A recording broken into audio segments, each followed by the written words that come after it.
a lot of times, especially with society today, we are told to pursue some dollar figure when money is just a tool to reach your goals and to reach your fulfillment. Money is not the goal.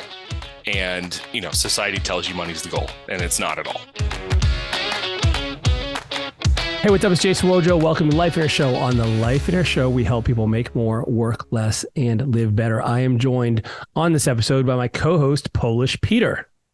Hey, man. So I'm looking forward to this episode because we're going to be talking about how to put these little guys together to create some financial freedom for yourself. Pennies? Right? Pennies? Is that? Well, yeah. It starts with a penny. Doesn't it start with a penny? Think about it. I guess it does. It does. Starts with a penny. So we are speaking with Ben Hockema, who is a certified financial planner. He's been doing this for a very, very long time.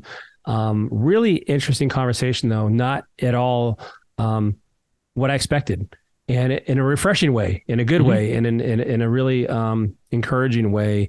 And we talk about, money from a perspective of like, how is it serving your life? How is the freedom that money can provide going to help you live the life that you want to live, right? And this is very much in alignment with what Life in Air teaches as well. So I enjoyed the episode quite a bit.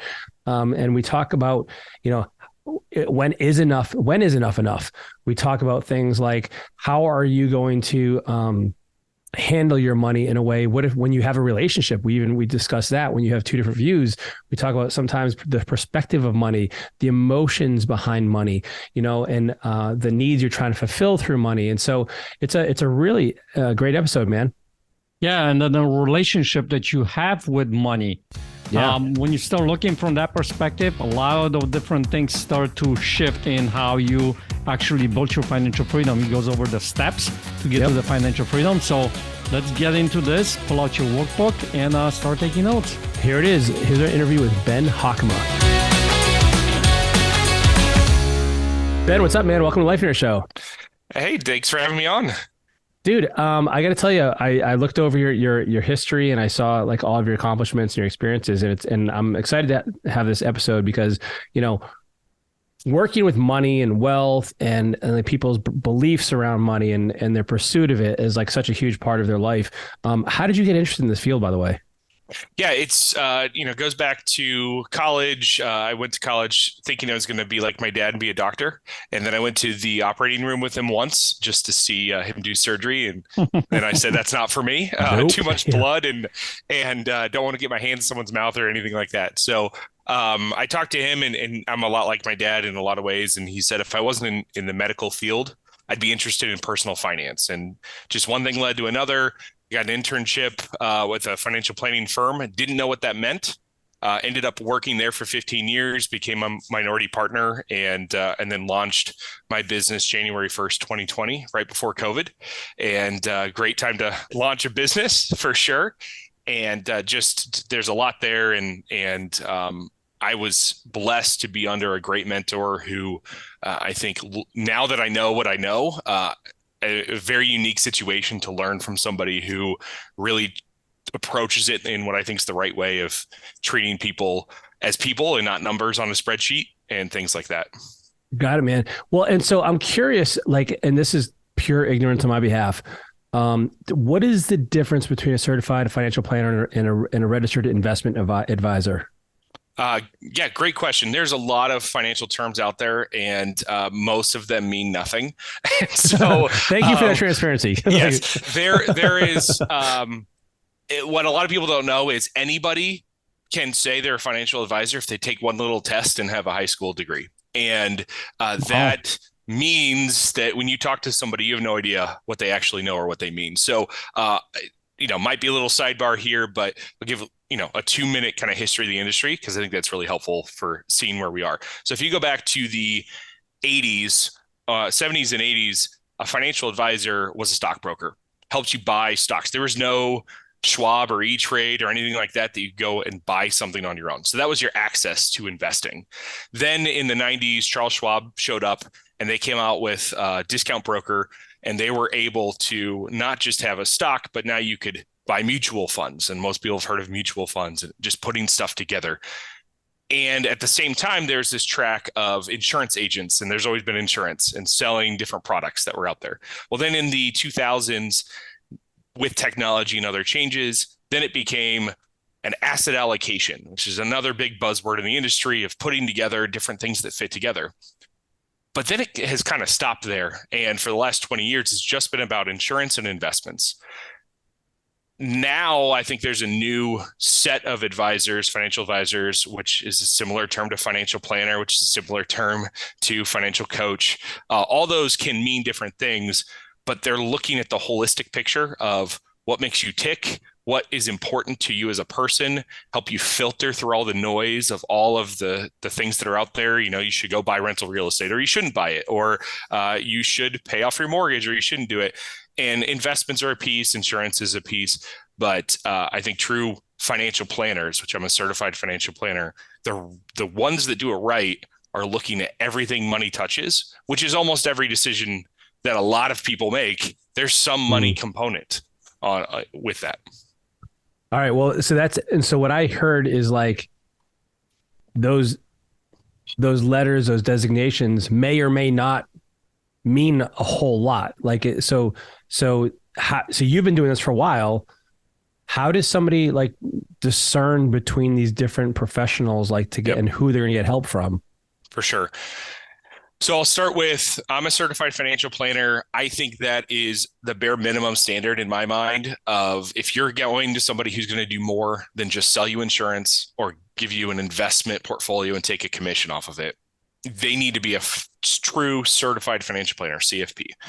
But not every CFP is great and does it the right way. And so then the questions I would ask are you a fiduciary? So fiduciary, has kind of been watered down in the industry, but all that really means is, are you putting me, the client, first over yourself? Most people would assume that that's what a financial planner does, but actually only, maybe 5-10% of financial planners are actually fiduciaries. The rest follow what's called a suitability standard, which means as long as my compliance department can say it's good enough for you, then I can recommend whatever I want. And so I think a fiduciary, it's really easy. You could just ask, are you a fiduciary? So CFP, so certified financial planner, are you fiduciary? And then really it's a question of describe what my first year working with you is going to be like. And if all they talk about is selling you investment products, maybe annuities and investments, they're a salesman, not a true, partnership with you. Gotcha, man. That's really valuable. And let me ask you one more question that I just thought of. I had heard this advice many, many years ago, and I just heard it. I didn't know what to think about it. They said this person was like, they were talking at the front of the room about something, and they said, listen, you should, and I want to know if this is good advice, bad advice, realistic or unrealistic. They said, never, listen to somebody who doesn't have as much money as you. And when you go to somebody, whether it's whether it's a mentor for real estate or whether it's a financial person, like you tell them you want to see their tax returns and look at their portfolio. Like, and I'm like, wow, like that's really sounds like pretty like confrontational, first of all. Right. I'm like, is this, does that ever what do you think about that? So I have pretty strong opinions about that. I've heard that before. And I don't hide from my clients the fact that I have my own financial planner. And the reason I'm my own financial planner is not because I'm not qualified. It's because money is emotional first. And most people have some area of their financial life, just like everything else in life. They have some area that they do not make the rational decision. They're having an emotional decision. And maybe it's small or maybe it's big. And when you throw in, I'm married, when you throw in a relationship and having to navigate that with two people that have very different views of money, it's super helpful to have a third party. The question you ask suggests there's an expert that knows everything, and I need to be like that person, when what I think true financial planners do is say, we're helping you navigate the life the way you want. Don't be like me, not because I don't know what I'm doing, but it's your life. It's not my life. So don't look to somebody else and have the external motivation of, I need to be like you. Everyone's got their own unique story, their own way that, that they need to approach both money and fulfillment. And I would ignore that advice. Man, I really like your answer for that, man. Tell me more about what you mean by like people having different kind of situations and circumstances, and like, you worked with a lot of people, you've been doing this for a very long time. Like what are some of the things you've seen? So my youngest client, 29, my oldest client is 97. So I've seen it all, right? And worked with entrepreneurs and, middle management, someone who, just inherited their money. Doesn't really matter where the money comes from. It doesn't matter what stage of life that you're in.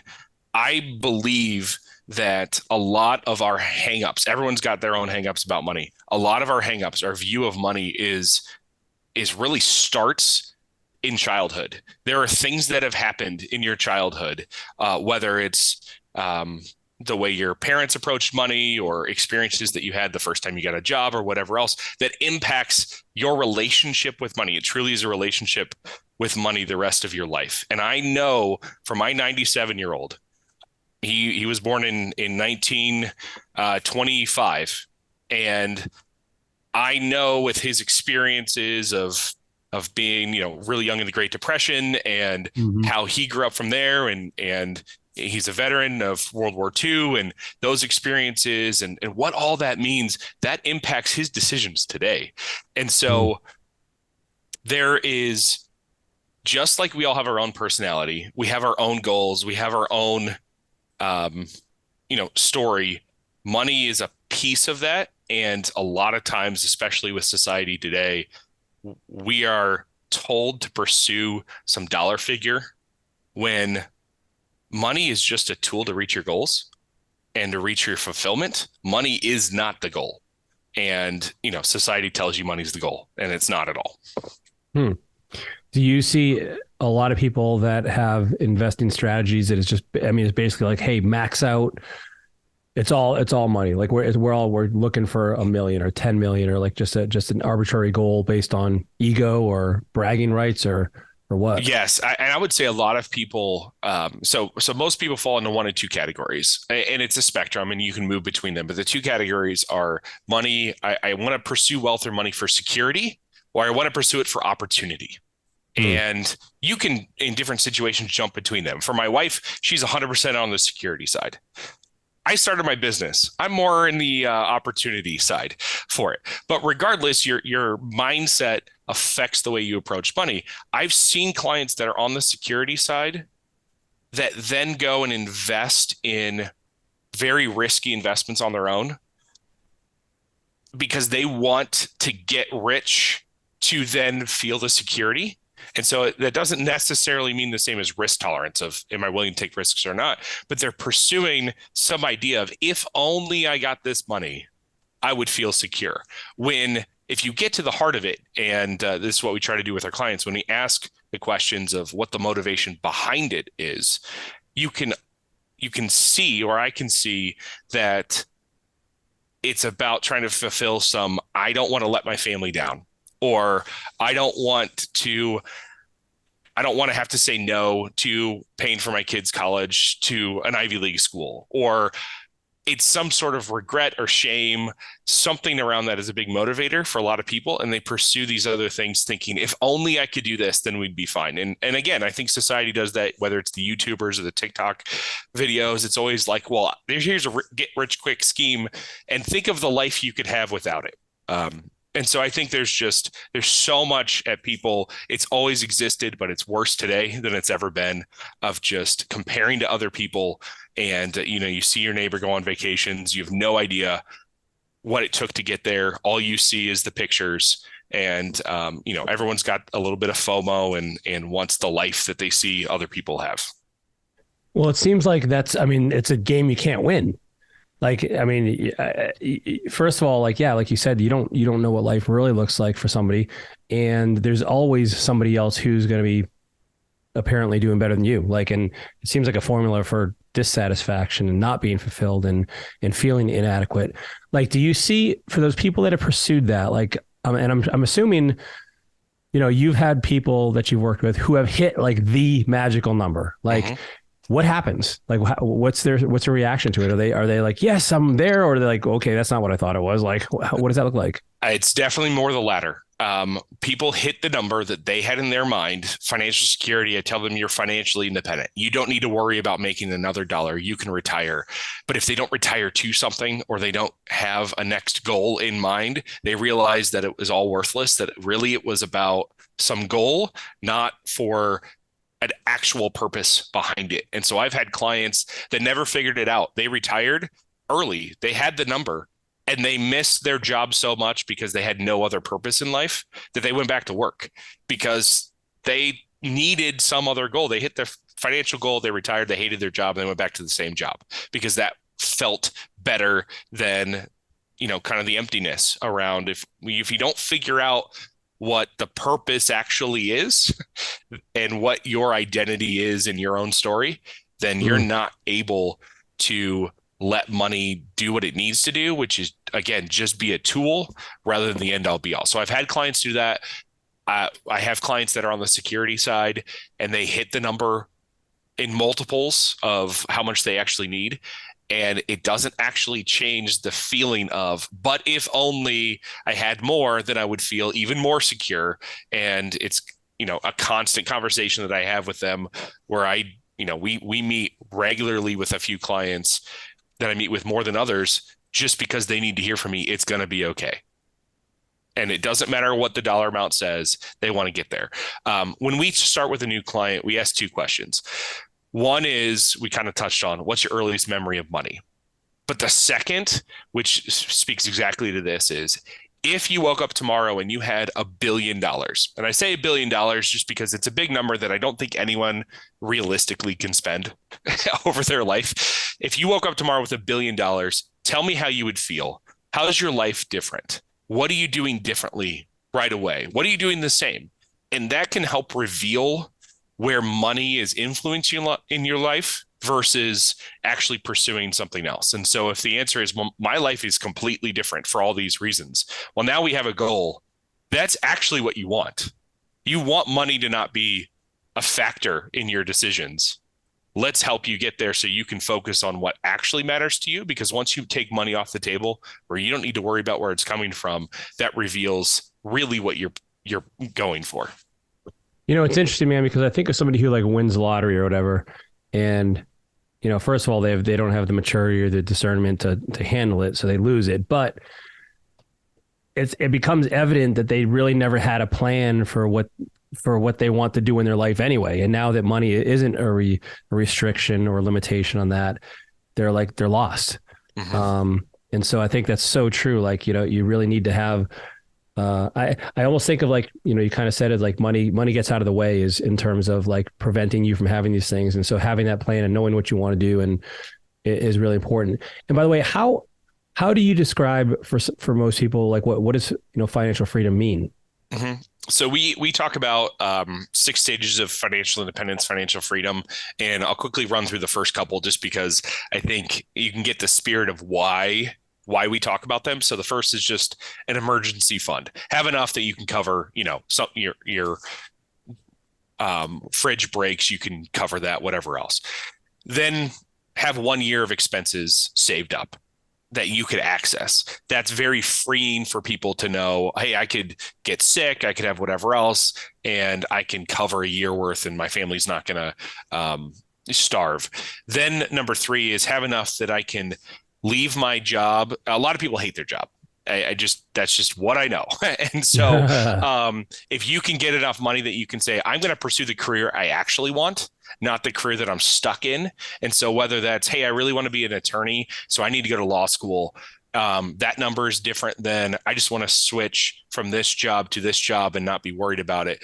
There's some number of quit your job. And again, all this is to build to money is no longer a restriction for the life that you want. Number 4 is kind of what the industry would call lean fire. So fire is financial independence, retire early. Lean fire is basically, I'm going to cut my expenses as low as possible. But if I do that, I actually don't need to ever work again if I have achieved this number.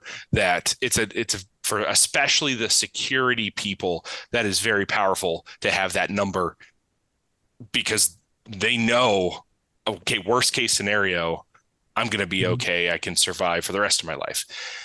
The fifth one is traditional financial independence. That's what most financial planners, that's where they stop. And that's where, if you see the commercials of, this goes back a number of years, but the guy walking around with the number on his head of, this is my number. This is the number for the nest egg that I need. That is, I can live the life that I'm living now without having to worry about cutting expenses and never earn another dollar other than investments. And again, like I said, most people stop there. We want to help people get to number 6. And number 6 is, now money's not a problem. It's answering the $1 billion question. Now, what do you do? And so for some people, that is, I want to move from, so I'm in the Chicago area. I want to move from Chicago, which is not cheap, but move to Southern California because my grandkids live there and I want to be close to them.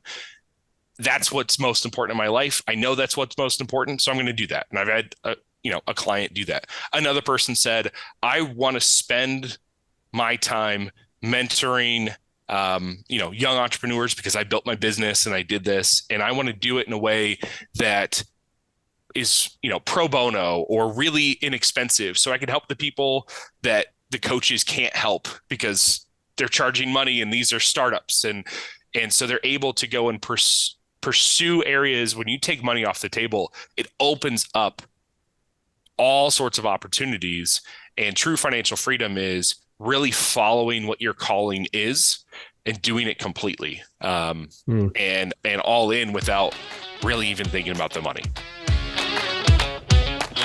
Hey, we'll get right back to our episode, but before we do that, we want to tell you about something super special and important that I want to make sure you know about, and that is our Life in Air events.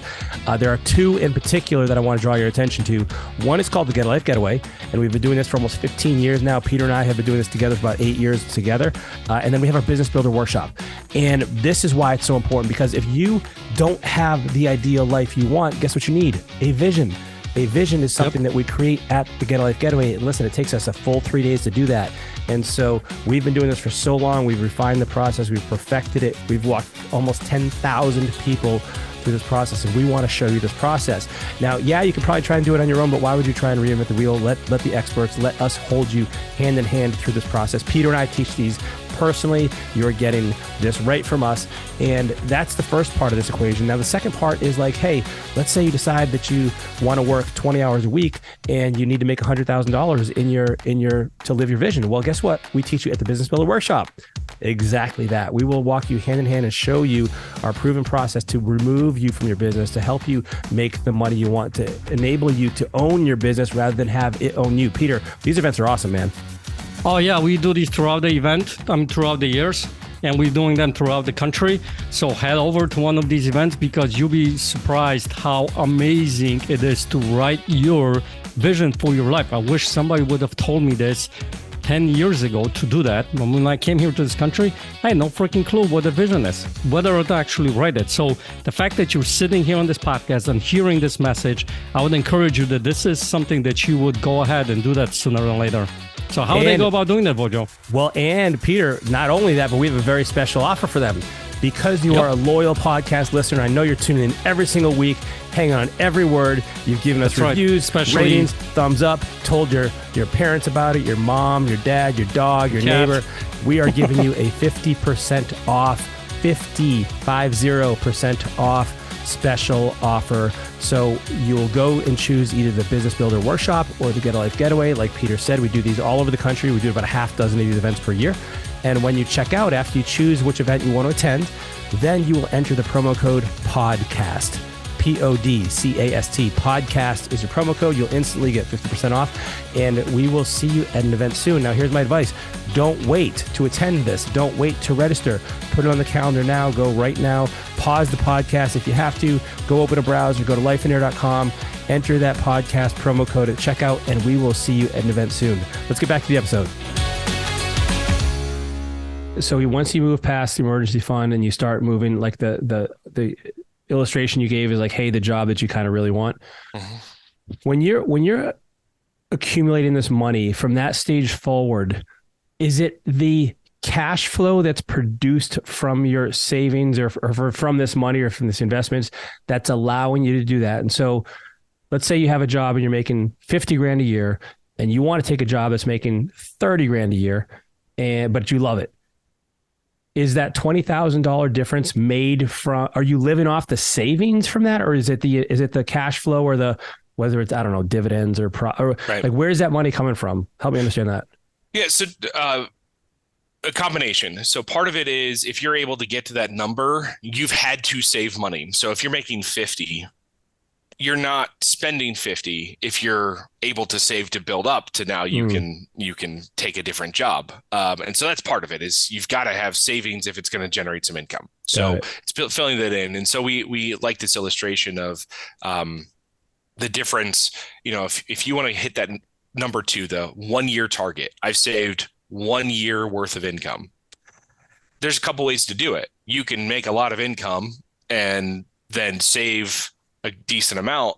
But if you want to save 1 year worth of expenses, the expense number is what matters almost as much as the income. And so let's say you save 50% of what you make. Within a year, you have now saved 1 year's worth of expenses because your expenses are 50% of your money.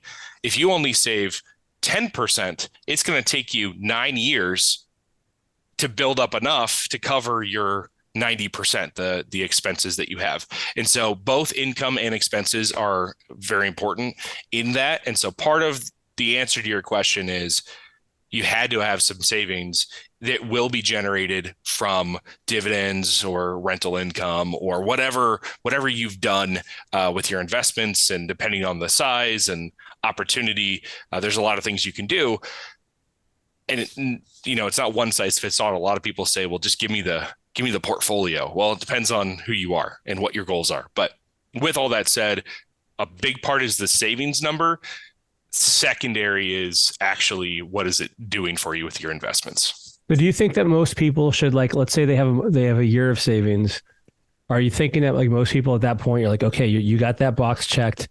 Now let's take the rest of your money and figure out what vehicles you want to invest into? Or do you think there's any additional value in having 2 years of savings or 5 years? Or like, what do you, I mean, and I know that you just, this could be, I could be asking you to break your own rules if this is being custom for people, right? No, that's fine. There's general rules of thumb that work, and, the little disclaimer is nothing's one size fits all. But with that said, right, the first thing I would tell people is don't invest any money in stocks that you need for the next 10 years. And so it's more of when would I need this money, less how much do I have saved? And so if you have a stable income, you've got it, you've got a great job, you've got some control over it. Maybe you can invest some of that 1 year before you even get to the 1 year, because you have done it in a way to know I cannot touch this for 10 years because I want to leave that in there, let it grow. Stocks are very volatile. We never want to sell when they're low. So let's invest earlier. Or if you're on the fence, you say, I haven't figured out my life. I'm really not fulfilled with my job. I don't know what that next job is. Maybe you should be a little bit more, cash and bond heavy of less risky investments, just as you figure it out on what you want to do. For some people, it works really well to think about kind of the balance between time and money. When you're younger, you generally don't have a lot of money, but you have a lot of time. And so you should be investing your time to, build up your career or build up your skills, whatever that looks like. As you get older, you have less time. You have less time for the money to grow, and you have less time to change and see the compound effect of the new learning that you have. And so now it becomes more about money management and less about how do you manage your career, your time, or whatever else. And so again, it's a spectrum, it's over time, but I don't have a one size fits all, but it really is, when do you need the money is going to help determine how much you can invest. Got it, man. So I got a question for you, and Boja, I'm going to take it off the rails here. Because I don't know if you had something going, but I love it. But here's the thing.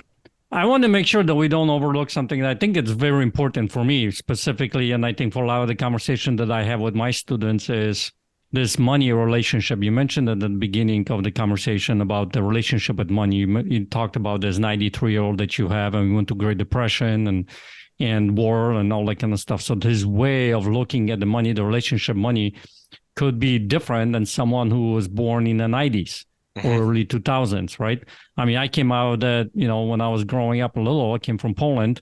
I was born in the communist country, right? My relationship with money might be different than, for instance, with Vojo. So what is your view about the relationship with money? Is there a right way to have a relationship with money? Like, tell me about that a little bit. Yeah, the first thing I would say is recognize you have a relationship with money. I mean, that most people think money just is, that's my goal, whatever else. I mean, you have a relationship with money. So how you react to a sale, how you react to when you pay your mortgage or whatever else, when you see the amount of money that you have in your account, how does it make you feel? Does it change your decisions? Everyone has an emotional relationship with money. So I'll just talk about the kind of some differences between my wife and me on how we have a relationship with money. Haven't quite figured out where all this came from for us, because we actually, if you look on the outside, we grew up in kind of similar backgrounds and similar situations, but we have wildly different relationships with money. So from my wife's perspective, like I said, she's about security. And in her mind, it's not 1 year of expenses she wants in cash. She wants 10 in cash, and she doesn't want to invest it. It's got it, it wants to, it's liquid. It's got to be a money market fund at most. And I look at that from the front spreadsheet perspective and say, wow, that is a wasted opportunity. If we're just sitting in cash, think of all the things we could do with that.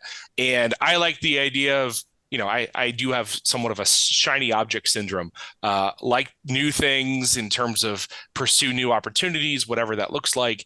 And so we, I look and say, well, we should have some rental properties, and we should have a stock portfolio, and we should have maybe a few bonds thrown in there, but let's go and invest all this, and let's have as little cash as possible we can get by. And that's fine. And, as she approaches debt is, it's the enemy in her mind. I say debt, if done correctly, can be useful to make some more money. And I took debt to start my business.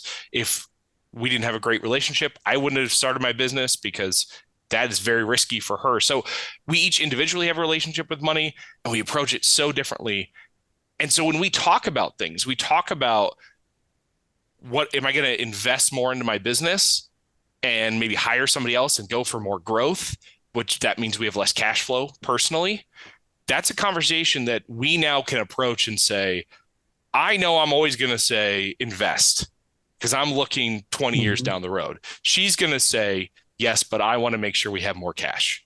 And we just need to have that relationship and know how we're going through it. So everyone's got their own way they approach it. The one thing that we meet on is we value experiences over things. And that's how we've approached our money. And so we take a lot of trips. That's the one thing we can agree to spend money on.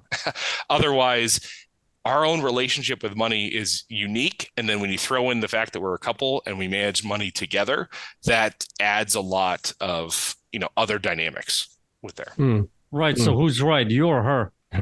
We both are. Listen, because I think that's real for people, right? When you put this in real life terms, that relationship with money, especially when you're married or where you have, kids involved, whoever it might be, those conversations come up. So like, how do you resolve that? Like, what's the right way of having that relationship with the money? That's a great question. And honestly, the answer is there's not a right way. And the people that think there is one right way are the ones that are going to be filled with the most shame and the most feeling of I didn't do what I should have. And they don't have a healthy relationship with money. If you think there's only one right way, then you need to kind of work on that relationship, because there is probably a best way for you specifically. But Peter, this can be different for you than it is for Jason. And there's nothing wrong with that. My wife was a biomedical engineer. She's good at numbers and spreadsheet, and it doesn't matter that we can look at the same numbers and come to two different conclusions. That doesn't mean one of us is right and one of us is wrong. We both are coming with our own bias. We both have blind spots when it comes to our money. And when I feel stress, I want to go to restaurants. That's what I want to do. I want to spend money at restaurants. My wife feels stress. She wants to stay home and read a book. And she wants to be in her space and not spend money, because for her, stress, a way to reduce stress is to not spend money. For me, it's let's go try something new. And both have their upsides and their downsides. You do too much of one or the other, and life's unfulfilling. Whether it's stay at home too much and not spend any money, then what's the point of saving money if you're never going to spend it? I like to tell people that savings is really future spending. You're either spending money now or you're spending money in the future. If you're saving money, it's to spend it in the future. It doesn't have to be on you. It could be on charities, or it can be on causes you care about. But no one wants to die with $1 billion. It's not why you're saving. And so it all is a spectrum, but there is no right answer. Man, excuse me, I'm hearing that, especially in regards to relationships and couples, there's really a third partner in that relationship, and it's money. Yes. And so you guys have to come to grips with that. So and this is totally taking a detour. Thanks, Peter. Appreciate it. But I'm thinking, like, how do you recommend a couple handles money challenges? Like, let's say, and especially, like, what is enough? What's enough savings? What's enough income? What's enough investments? Like, how do you, and I'm almost wondering, like, here, if you're in this position, you have a couple coming before you and they're saying different things. You're like, okay, like, yep. I guess I'm a counselor hat on right now. Like, yeah. Like, do you have any general tips for couples that see money differently? Mm-hmm. So there's a couple different degrees. And I will say, you mentioned therapists. My sister's a therapist. One of my favorite things that clients say to me is, this felt like a therapy session. I feel like I've done my job, if that's how they leave a meeting. And so that really resonates with me. I think it starts with being open and honest is number one. It doesn't mean I want you to be open and honest with me, but if you're in a relationship and you're commingling finances at all, which I think in a marriage, you are pursuing life together. So I think to some degree, you're probably commingling your finances. You got to be completely honest with each other. And the biggest problems I've seen are when couples hide things from others. And most of the time it's about shame. It's about, I feel like I shouldn't have done this. It was a mistake. It was an emotional response that I did. I shouldn't have done it. I pursued that get rich quick scheme because I wanted to provide for my family, whatever that was, but it failed. And now I don't want to tell my spouse about it. You got to start with honesty. And if there are really deep-seated money relationship issues, I actually think you should go see a financial therapist. So there actually are therapists that specialize in the financial side. And if that is the root of your marital issues, financial therapy is the best way to go. And I know a couple really great financial therapists that work with people around the country. But if it's not a matter of this is causing huge conflict, well, we just need to navigate this relationship. I think I have found that having a third party like myself is very helpful. So my wife and I go to a financial planner, like I said, not because I don't know what I'm doing, but because now we have someone who can help mediate and say, okay, I heard you say this. I heard you say this. Let's help navigate that and not cause conflict when there doesn't need to be. I think most people are trying to do the right thing, but they don't know how to do it necessarily. And so having somebody, whether it's a mentor, a pastor, a financial planner, somebody who can help you kind of talk through that is super valuable, just because the more you talk about money, when you touch those little nerves that you feel some shame about or trigger something from your childhood, that can lead to an emotional response. And we all know that negative emotional responses don't work long-term in relationships. Yeah. I think that's great advice, man, because, and I know we're taking a detour here, but financial problems are the cause of a large majority of divorces. And so getting on the same page with this is really valuable, and understanding what's the conditioning that this person has and the beliefs they've grown up with, and why are they doing this, and coming together with a third party seems really valuable. Speaking of which, is there, one of the phrases, that I've heard you mention as well as others is when is enough enough? Mm-hmm. Is there an answer to that question? So there's the secular answer, and then there's the spiritual answer. And I think regardless of where people fall spiritually, I think most people would agree there's some other purpose than just getting money, right? And I actually think the answer to that question for each individual starts with the spiritual and kind of purpose side before you get to the number side.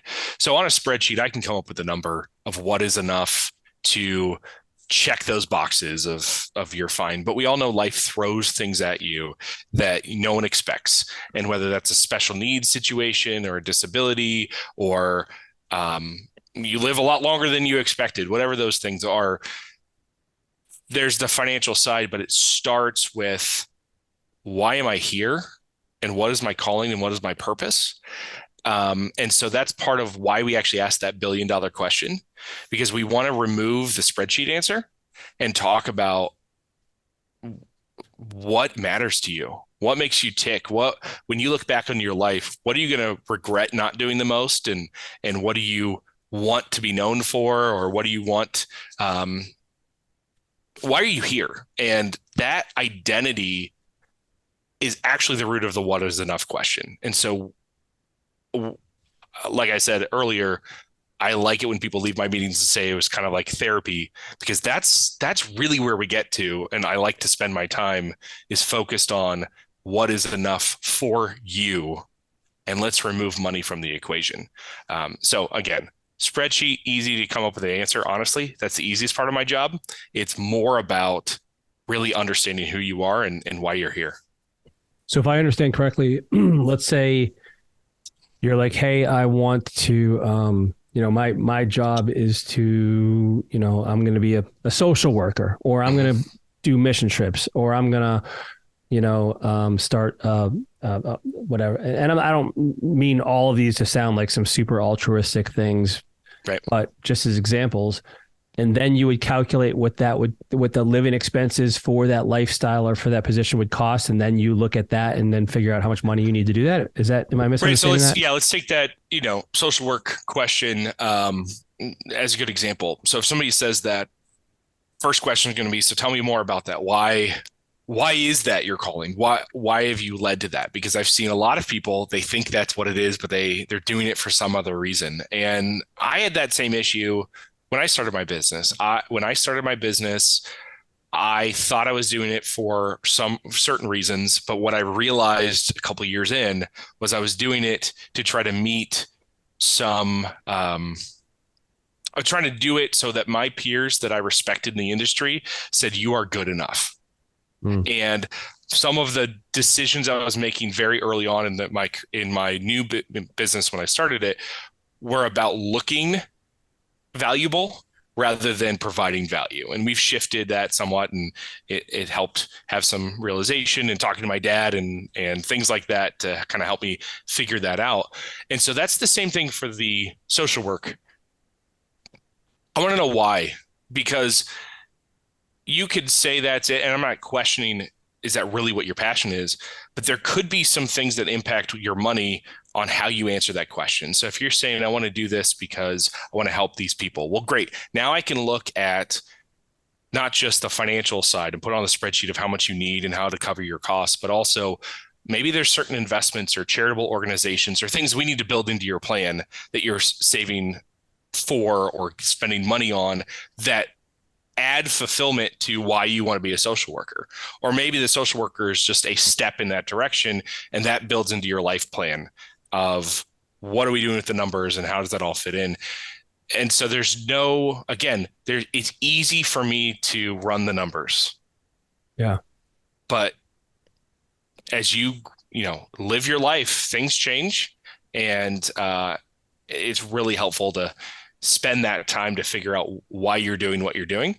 But again, we could, like you said, we could put the numbers down and say, this is how much you're going to earn, and here's what the taxes are going to be, and here's what you need to save, and here's when you can retire. All those things, again, they're just inputs into a spreadsheet or software, but it's really the motivations that matter more. Man, I see. Yeah, that's huge. I'll tell you, man, this is not at all the typical from my experience, I can't speak for everybody, but from my experience, this, speaking with you has not been the traditional conversation that I've had with people in your field. It's really actually very refreshing and different. And I appreciate you sharing with the audience. Like, where do people learn more about what you're doing and more about you and your company and your services? So best way to learn more about us, so name of my company is Illuminate Wealth Management. We're trying to help you uncover kind of what's important to you and shed light on that. And you can go to illuminatewm.com. I have all these, grand plans of helping all these people. We're a small company right now and can only serve so many clients, but we try to put a lot of good resources on. I think the most recent thing we're about to put out is how to talk to your kids about money. That's an important thing to just learn, and you download a free ebook and kind of just walk through that. There's a lot of stuff I try to put out just to give you some more information because I can't help everybody, but there's an easy kind of contact us if you want to talk a little bit more. Well, man, I really appreciate this. Yeah. And I love what you're doing and what you stand for and when you're helping people. So thanks for being on Life Hacker Show, man. Thank you. This is fun. Man, what a great interview, dude. But I'll tell you, that was so different than what I expected. I expect to be like, yes, you're looking at 4.6% return on a $1.8 million asset investment with this. Like, dude, this was valuable. This is real life. This is like bringing it down to ground level for me in a way that, like, I think is really, actually, I feel like it's going to resonate with all of our listeners in a huge way because, Life here is all about living the life you want first and having that vision and knowing what you want to experience and then having money fuel that, having money support that. And he's totally on the same page with that. And I'm glad the fact that, this financial advisor, he calls himself the certified, I think, financial advisor, he said, talks about how money is emotional. It's not logical. Yeah. And it finally, somebody says, like, when you have relationship with money, when you go and talk about money, when you are, your portfolio, how you are going about it, the money that you spend and how you acquire it and all that kind of stuff, it is emotional. And what does that relationship look like? And then you use the examples of him and his wife, all right? How you get on the same page with that regard. And so I love the fact that we had this kind of discussion because for each one of you guys listening, hopefully opened up something for you to look at. Okay, so what is my relationship with money? How do I look at it? How do I use it? How do I steward it, right? What do I do with it? What do I don't do with it, right? How do I, we talked about, the hiding of the money, right? The shame and things like that. Do I have something like that in my life? How do I respond to that? And those questions, I think, are going to start to reveal to you as you're listening to this episode what the relationship looks like. So I would encourage you to literally, as you're asking those questions that I just talked and you're listening to this episode, start writing that down. What does that look like for you? You mentioned those different steps. What are the numbers that I want to hit? How does that look like? Was my spouse, if you're married, what's her thing? Have conversations about that. Let's slow it down, man, and let's just unpack. I know, because I'm going like this is so exciting, bro. Yeah, you're giving the chapter summary here. We got to dive in a little more. I think asking yourself, what do I do for money, and what is money doing for me, and what I want money to do for me. I like that he said that compare, and we knew this already, but it's a great reminder. Like, stop comparing yourself to somebody else's life or what they're portraying to be their life. Like, you do you, pick what you want your life to look like. What is your purpose, mission? What is your values? Why are you here? One of the things I really enjoyed that he said was like, you start off with the spiritual angle first and then the secular. The spiritual angle is, what are you here for? Like, why are you here? Yep. Right. Mm-hmm. And I really love that approach. Like that comes first. That was one of my favorite parts. The other thing that I really liked that he said was, money's for security or opportunity, right? And so what I imagine here is I'm picturing one of these old time scales where, you have that like fulcrum in the middle and you can put stuff on each side of it and it measures out. Like, where are you, the listener, on that? Are you leaning more towards money as a tool for opportunities, or is it for security? And there's no right or wrong. Like that's right. One thing I think that he said, over and over again is like, there's no right or wrong, but you just got to make sure it's in alignment with what you really want. Right. And so if it's out of alignment, then perhaps there's some room for kind of like re-examining your beliefs around money and your actions and your habits. But in and of itself, like as money is a tool, how is it getting you to where you want to be? You know, how is it getting you to the reason why you're here? Like I enjoyed that section a lot. Yeah. And if you really think about it, man, I've been listening to this episode, and what's been occurring for me is like, that's a big section. How have you been listening to the episode? It doesn't make any sense. As we were talking, right? I mean, I've been listening to you guys talk, sitting here. Okay. 3, 2, 1, 1, 2, 3. Who the heck is bothering me?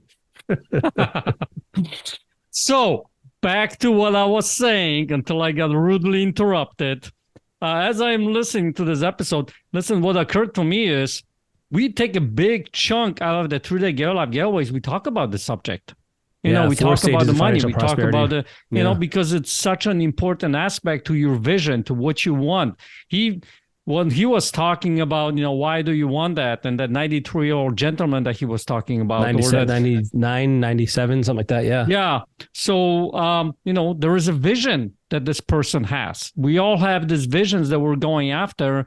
And how has this money played a role into it? So clarity, I think, is a big part of how you are going to about, you know, acquiring this money, building that financial freedom.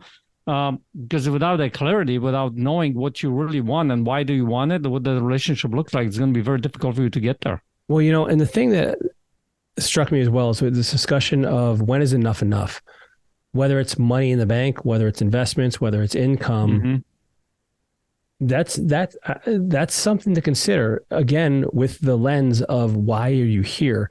You know, he did mention that a lot of his clients who had reached their goals had the reaction of like, okay, well, now what? Right? They hadn't set their life up in a way to know that they're what are they doing? How are they spending their time? What's their purpose? Like, and so I love that answer as well, man. I thought it was just a great episode. Yeah, you did a really good job, and I'm glad that he was on here. Yeah. Listen, if you guys enjoyed it, please leave us a review, give us a rating, share this, let somebody else know about it. This is how, you know, I look at us as partners in this podcast. Now, Peter and I are doing most of the talking here, but you guys are the ones who are helping us. Unfortunately. Right. Yeah. Some of you guys are like, will you please stop talking? Listen, it'll be an interesting podcast without us talking. If we just looked at each other the whole time, right? Yeah. But seriously, like, we're partners in this thing. Like, you are the person who's boots on the ground. You have people in your life right now that you influence, that look up to you, that model you. Like, share this kind of stuff with them because it helps them reach that next level of success in whatever that podcast episode is about. This one in particular talks about money in an awesome way. I thought it was a fantastic interview. So you have the chance to make a difference in somebody else's life. And together we can change the world. All right. Hope you enjoyed it. We will see you next week. Take care, everyone.